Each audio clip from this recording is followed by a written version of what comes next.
नमस्कार, जय जय राम, जय श्री राम, जय हो बागेश्वर धाम सरकार, जय हो हनुमान जी महाराज। मेरे प्यारे सभी दर्शकों, आज की कहानी अगर आपने नहीं सुनी तो वाकई में आपने कुछ नहीं सुना। क्योंकि जब एक राजा अपने नगर की हर एक खूबसूरत लड़कियों से शादी करता था और उसे अगले ही दिन मौत के घाट उतार देता था, उस लड़की को फांसी की सजा दे दी जाती थी। आखिर वह राजा ऐसा क्यों करता था? इस घटना को जानने के लिए आप इस वीडियो के अंत तक जरूर बने रहिएगा, क्योंकि आज की जो कहानी है बहुत ही ज्ञानवर्धक और प्रेरणादायक कहानी है। तो बिना देरी किए इस कहानी को, इस वाक्य को हम शुरू ही करते हैं। तो एक समय की बात है, एक नज़र में एक राजा बहुत ही अच्छे से राज्य चलाता था। उस राज्य की सभी प्रजा बड़ा ही खुश रहती थी, लेकिन उस राजा की एक ही आदत थी जो प्रजा को अच्छा नहीं लगती थी। क्योंकि वह राजा उस नगर की अगर कोई भी खूबसूरत लड़की उसके नज़र में पड़ जाती थी तो उस लड़की से शादी कर लेता था, और फिर जिस लड़की से शादी करता था उसी लड़की को अगले ही दिन, उसे शादी करने के बाद अगले ही दिन उसे मौत के घाट उतार देता था, उसे फांसी की सजाएं सुना देता था। बाकी के राजा के सभी कार्य बहुत ही नेक कार्य थे, लेकिन यही एक कार्य प्रजा के मन को बड़ा ही दुख देता था। राजा की यह आदत प्रजा को बड़ा ही दुख देता था। प्रजा को राजा की आदत पसंद नहीं आती थी। अब उस नगर के लोग राजा की इस आदत से बड़ा ही दुखित थे। इस वजह से उस नगर के लोग अपने लड़कियों को घर से बाहर निकलने ही नहीं देते थे। अगर कोई ज़रूरी कार्य होता था तो लड़की रात्रि के समय घर से बाहर निकलती थी। उस पर भी राजा अपने आदमियों को रात्रि के समय पहरेदारी के लिए लगा रखा था कि नगर में अगर रात्रि के समय भी अगर कोई भी खूबसूरत लड़की अगर नगर में दिखे तो बस एक बार मुझे बता देना। और गजब की बात तो तब होती है जब एक दिन उस राजा ने उस नगर की एक खूबसूरत लड़की से शादी कर लेता है और उसे अगले ही दिन उसे मौत के घाट उतार देता है। जब राजा साहब ने ऐसा किया, उस नगर के लोग इस बार भड़क उठे। वह सभी लोग एक समूह बना करके उस राजा के दरबार में आए, उस वजीर के पास कंप्लेंट करने के लिए। लेकिन राजा ने उन सब की कोई सुनवाई नहीं की। लेकिन राजा साहब का एक वजीर होता है जो इस समस्या को बहुत सीरियस मैटर में लेता है। वो कहता है कि वाकई में राजा साहब, यह बहुत ही गलत आपकी आदत है, लेकिन हम लोग आवाज़ उठाकर भी कुछ नहीं कर सकते। और इस बात का जिक्र वह वजीर इसलिए किया कि उस वजीर के पास भी एक बहुत ही खूबसूरत लड़के थे और वह वजीर अपनी लड़की को हमेशा घर में छुपा के रखता था। उस वजीर की लड़की ने कहा कि पिताजी आप कहे तो मैं राजा से शादी करने के लिए तैयार हूँ। लेकिन उस वजीर ने कहा कि बेटी, तुम्हें पता नहीं राजा जिस दिन विवाह करता है उसके दूसरे ही दिन फांसी की सजाएं सुना देता है। उस लड़की ने कहा कि कोई बात नहीं, क्योंकि वो लड़की बहुत होशियार थी। उसके मन में कोई योजनाएं थी, कोई चालाकी थी। इस वजह से उसने कहा कि मैं राजा से शादी करने के लिए तैयार हूँ। उस लड़की ने वजीर से कहा कि हाँ पिताजी, मैं उस राजा से शादी करने के लिए तैयार हूँ, क्योंकि मुझे पता है कि मौत इंसान के हाथों में नहीं होता है, मौत उस भगवान के हाथों में होता है। अगर भगवान चाहेगा तो इंसान चाह के भी उसे को भी मार नहीं सकता। और यदि ऊपर वाले की कृपा होगी, अगर हमें जीने का लिखा रहेगा तो राजा का चाहते हुए भी मैं जिंदा बच जाऊंगी। इसलिए मुझे एक बार आप मौका दीजिए उस राजा साहब से शादी करने के लिए। उसके बाद वह वजीर राजा साहब के पास में जाता है। राजा साहब से कहता है कि राजा साहब, मेरी एक पुत्री है जो आपसे विवाह करना चाहती है। राजा साहब ने कहा कि क्या बात करते हो, तुम मेरे आदमी हो और तुम्हें सब कुछ पता है, इसके बावजूद तुम अपनी पुत्री की शादी मेरे साथ करना चाहते हो। उस वजीर ने कहा कि राजा साहब, मैं अपनी पुत्री की शादी सब कुछ जानते हुए आपके साथ कैसे कर सकता हूँ। मैं शादी करने के लिए तैयार नहीं हूँ, बल्कि मेरी पुत्री आपके साथ विवाह करने के लिए तैयार है। अब उसके मन में कौन सा विचार चल रहा है पता नहीं क्यों, वह कहती है तो मैं राजा साहब की दुल्हन बनना चाहती हूँ। बस एक रात के ही बनूंगी, लेकिन मैं राजा साहब का दुल्हन बनना चाहती हूँ। राजा साहब ने कहा अगर तुम्हारी लड़की की इच्छा ही है तो ठीक है, करो शादी की तैयारी। और राजा साहब ने उस वजीर की लड़की से शादी कर ली। अब तो राजा साहब की रानी बन जाती उस वजीर की लड़की। अब राजा साहब रात्रि के समय में अब उस वजीर के लड़की के कमरे में जाते हैं, यानी उस रानी के कमरे में जाते हैं और जाकर के कहते कि देखो तुम्हें पता था कि मेरे यहाँ शादी करने के बाद अगले ही दिन तुम्हें मौत की नींद सुला दी जाएगी और तुम मेरे बहुत खास वजीर की लड़की हो, उसके बावजूद तुमने मुझसे शादी किया। उसने कहा कि देखिए, मुझे तो मालूम है कि अगले दिन मुझे मौत की नींद सुला ही दी जाएगी, लेकिन जीवन और मरण उस भगवान के हाथ में होता है। अगर मेरे नसीब में, मेरे भविष्य में लिखा होगा कि मैं मर जाऊंगी तो मैं मर जाऊंगी। अगर मेरे नसीब में मुझे मरना नहीं लिखा होगा तो आप लाख कोशिश करेंगे, मेरा मौत नहीं आएगा। अब राजा रानी एक साथ बैठे रहते हैं।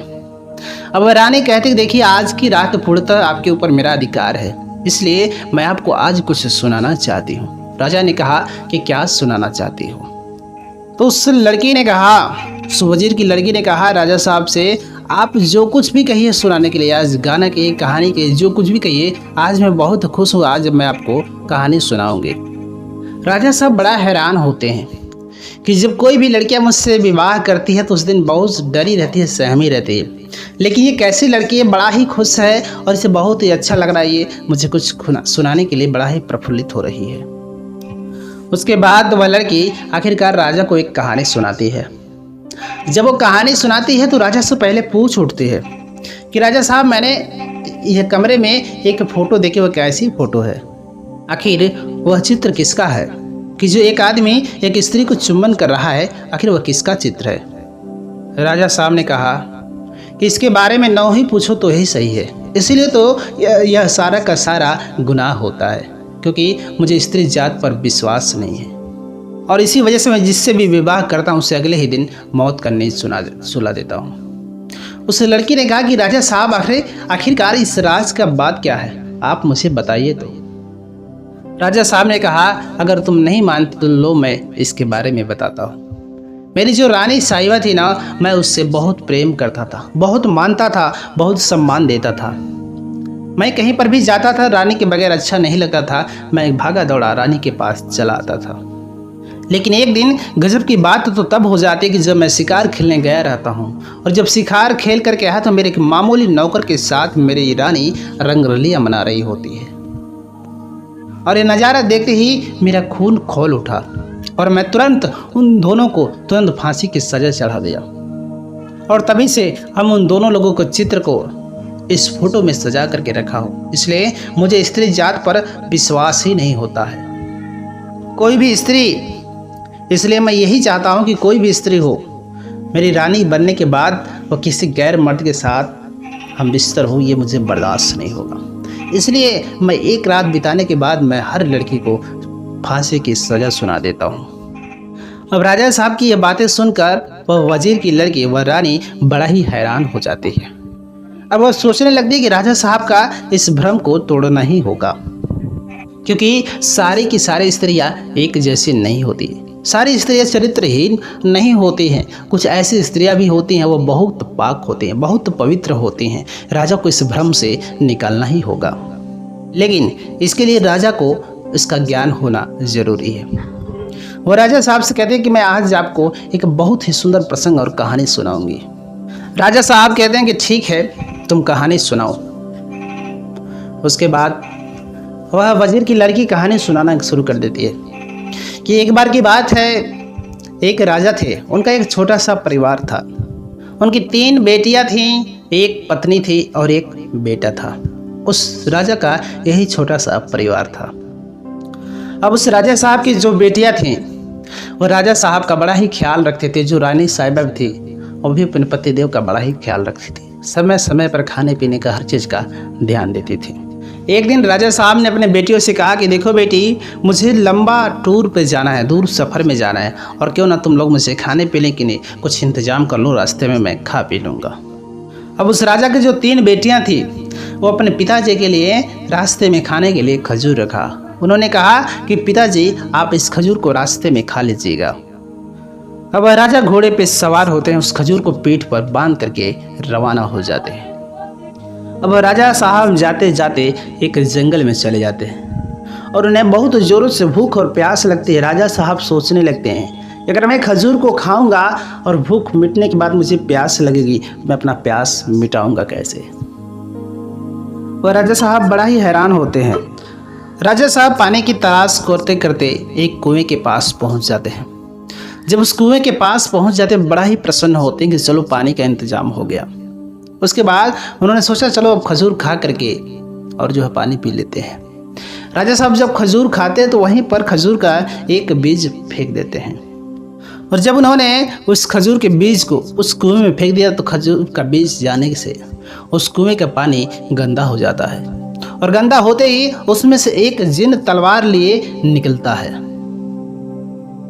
वह गुस्से से लाल होकर निकलता, कहता करे तुम किस प्रकार के आदम जात हो, तुमने मेरे बच्चे को मार दिया। राजा साहब ने कहा मैंने आपके बच्चे को मार दिया? उन्होंने कुछ समझा नहीं। उस जिन को देख करके भयभीत जरूर थे, लेकिन राजा साहब ने कहा कि कैसे मैंने आपके बच्चे को मार दिया? उस जिन ने कहा कि आपने जिस खजूर का बीज को उस कुएं में फेंका और बीज जाकर मेरे बच्चे के मुंह में अटक गया, और उसके मुंह में अटकने से मेरा बच्चा मर गया। उस जिन ने कहा कि अरे आदम जात, ये तुम लोगों को दिखाई नहीं देता है और न तुम लोगों को कभी दिखाई देगा। उस जिन ने कहा कि अब तुम्हें मैं जान से मार दूंगा, तुम्हारे पास कोई रास्ता नहीं है। इस राजा ने कहा कि वाकई में आप मुझे मार देंगे? उसने कहा कि हाँ, अब तुम्हारे पास कोई रास्ता नहीं है। राजा ने कहा कि जीना मरना तो यही जीवन की प्रक्रिया है, मरना तो मुझे एक दिन है ही, लेकिन मेरे ऊपर कुछ जिम्मेदारियां हैं। अगर तुम उस जिम्मेदारियों को ले लो तो तुम मुझे निश्चिंत मार सकते हो। मैं खुशी खुशी मरने के लिए तैयार हूँ। उस राजा ने कहा कि देखो, मेरे एक बेटा और 3 बेटियां हैं, उनकी शादियां करना है। अगर तुम उनकी शादी की जिम्मेदारी ले लो तो तुम मुझे खुशी खुशी मार दो। उसने कहा कि इतनी बड़ी जिम्मेदारी मैं तो नहीं कर पाऊंगा, लेकिन हाँ, तुम्हारे को मैं कुछ रास्ता जरूर बता दूंगा। मैं तुम्हारे बच्चों को, तुम्हारे लड़कों को शादी विवाह इतनी बड़ी जिम्मेदारी तो नहीं ले सकता, लेकिन एक रास्ता मैं तुम्हें जरूर बता सकता हूँ। अभी इतना ही कहानी। यह लड़की जो राजा साहब से विवाह की रहती है, कहानी जो सुनाती है, इतना कहानी कहते कहते वह सो जाती है।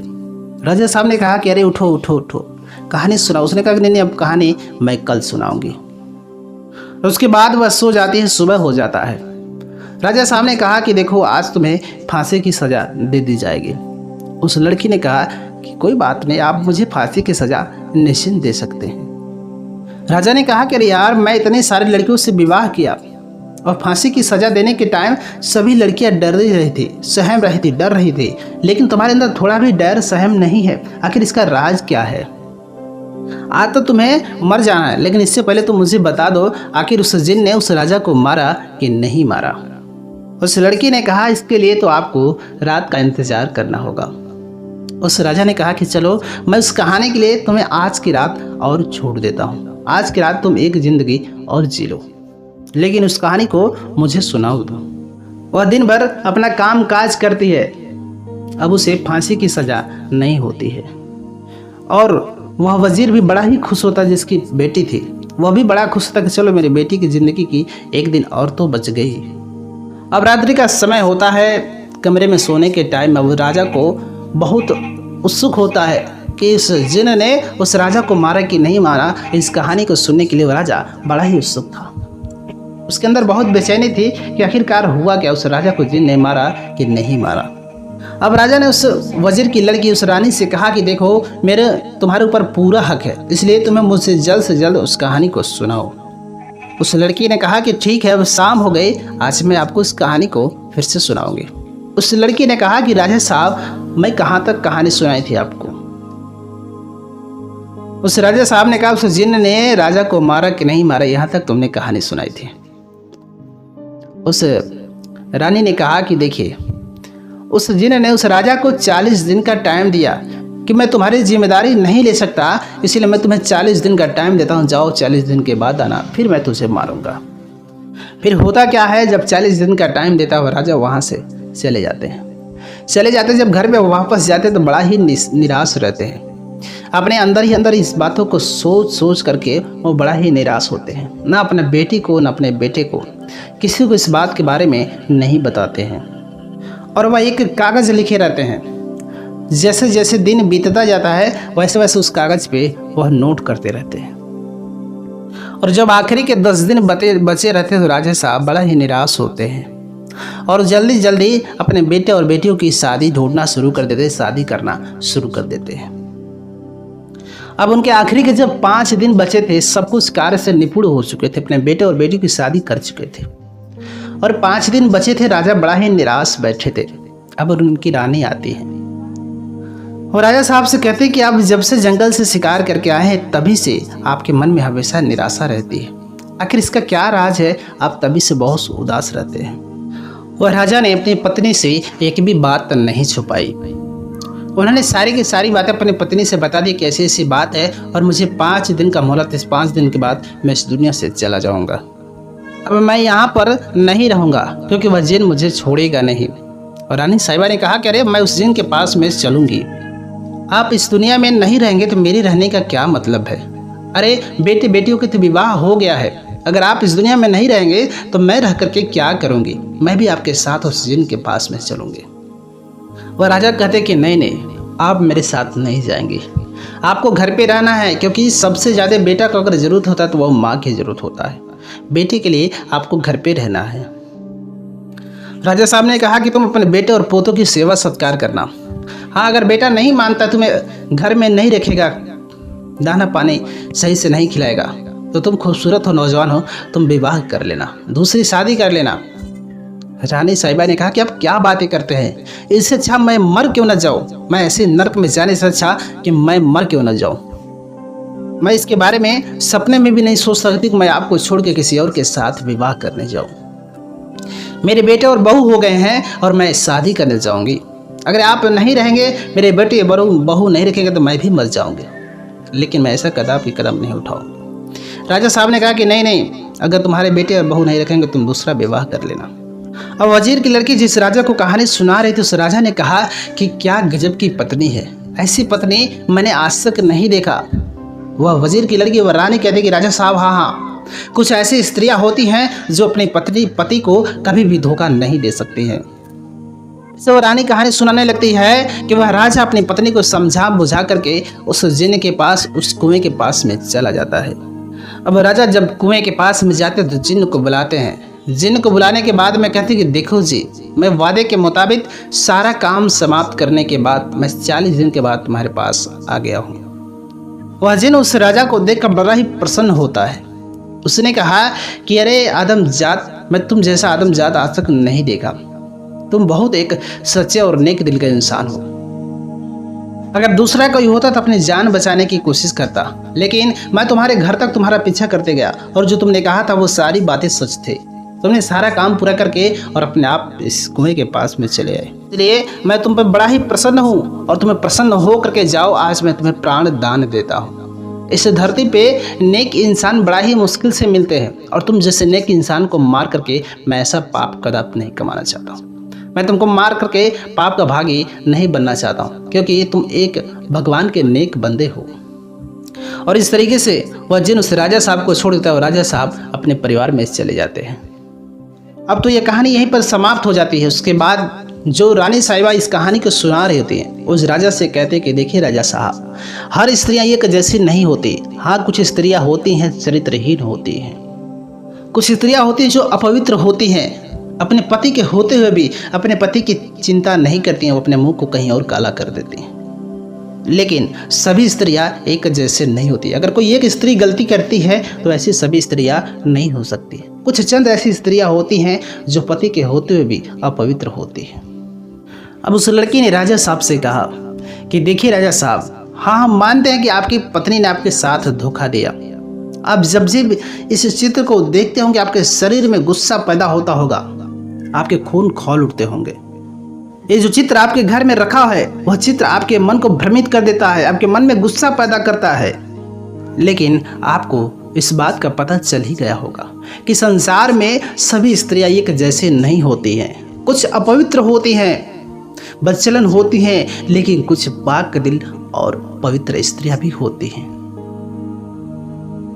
और मैं आपको इस बात की गारंटी देती हूं कि मैं आपके सिवा सपने में भी किसी गैर मर्द की तरफ मुड़ करके नहीं देखूंगी। हकीकत छोड़िए, मैं सपने में भी आपके सिवा किसी को नहीं सोच सकूंगी। मैं उन स्त्रियों में से नहीं हूँ। इसलिए राजा साहब, अगर आपको मेरी बातों का थोड़ा भी असर हुआ हो थोड़ा भी विश्वास हुआ हो तो आप इस चित्र को इस घर से निकाल कर फेंक दीजिए, क्योंकि ये जो चित्र है इसमें नकारात्मक शक्तियाँ हैं। ये आपके मन में नकारात्मक शक्तियों को प्रवेश करवाती हैं, आपके मन में गुस्सा को कराती है, आपके मन को भ्रमित करवाती है। इसलिए आप इस तस्वीर को इस घर से निकाल करके फेंक दीजिए। अरे आपकी रानी साहिबा और आपका वो जो सेवक था वह दोनों मर गए। आप उन दोनों की तस्वीर को इस घर में रख रहे हैं, इससे आपको कोई फायदा नहीं। जिस चीज़ से आपको बार बार गुस्सा आता है उस चीज़ को घर में कदापि नहीं रखना चाहिए, उस चीज़ को घर से निकाल करके फेंक देना चाहिए। और भला आप एक राजा हैं और आपको यह चीज़ शोभा नहीं देता है। अब राजा साहब की बुद्धि एकदम खुल जाती है कि वाकई में इस फोटो की वजह से मेरे दिमाग में गुस्सा पैदा होता है और मैं इतना अपराध करते चला जा रहा हूँ। अब राजा साहब को एहसास हो जाता है कि मेरी पत्नी ने गलती तो किया, लेकिन उसके बाद मैं कितना बड़ा पाप कर रहा हूँ, कितना बड़ा गुनाह पे गुनाह करते चला जा रहा हूँ। यह राजा साहब को अपनी गलती का एहसास हो जाता है। अब राजा साहब उस वजीर की लड़की का धन्यवाद करते हैं। उसने कहा कि हाँ यार, आज तो तुमने मेरे आंखों पे पड़े पर्दे को हटा दिया। मैं आज के बाद कभी ऐसा गुनाह नहीं करूँगा। आज से तुम मेरी रानी बन कर के रहोगी, तुम मेरी मल्लिका बन कर के रहोगी और आज के बाद तुम्हें कोई छू नहीं सकता है। तुम्हें मारने की बात हो तो दूर है, मैं तुम्हें खरोच तक आने नहीं दूंगा। बस इस तरीके से उस वजीर की लड़की की उस राजा साहब के साथ अच्छा खासा संसार और परिवार बस जाता है। और तब से वह राजा अपनी प्रजा की नज़रों में एक अच्छा खासा राजा बन जाता है। जो प्रजा के हित में होता है वही करता है, एक बहुत अच्छा नेक राजा बन जाता है। और राजा फक्र से अपने सर को ऊंचा करके किसी भी फैसलों को करता तो लोग उसके फैसलों को मानना शुरू कर दिए, क्योंकि वह राजा बहुत ही नेक दिल का एक सच्चा राजा बन जाता है। क्योंकि जो उस राजा का जो गंदा कार्य था कि लड़कियों से विवाह करके उसको मार देना, ये सारा का सारा काम उस राजा ने बंद कर दिया और वह राजा एक अच्छा राजा बन जाता है, प्रजा का चहेता बन जाता है और इस तरीके से वह घर सुखमय हो जाता है। मेरे प्यारे सभी दर्शकों, आज की ये कहानी यहीं पर समाप्त होती है। इसके बाद मैं अगले वीडियो में कुछ ऐसी नई कहानियां लेकर के आऊँगा। तब तक के लिए आप चैनल को सब्सक्राइब कर लीजिए। कमेंट बॉक्स में सच्चे सनातनी हिंदू हैं तो जय जय राम जय सिया राम जरूर लिख दीजिएगा। मिलेंगे हम आपसे एक और नई वीडियो के साथ, तब तक के लिए नमस्कार।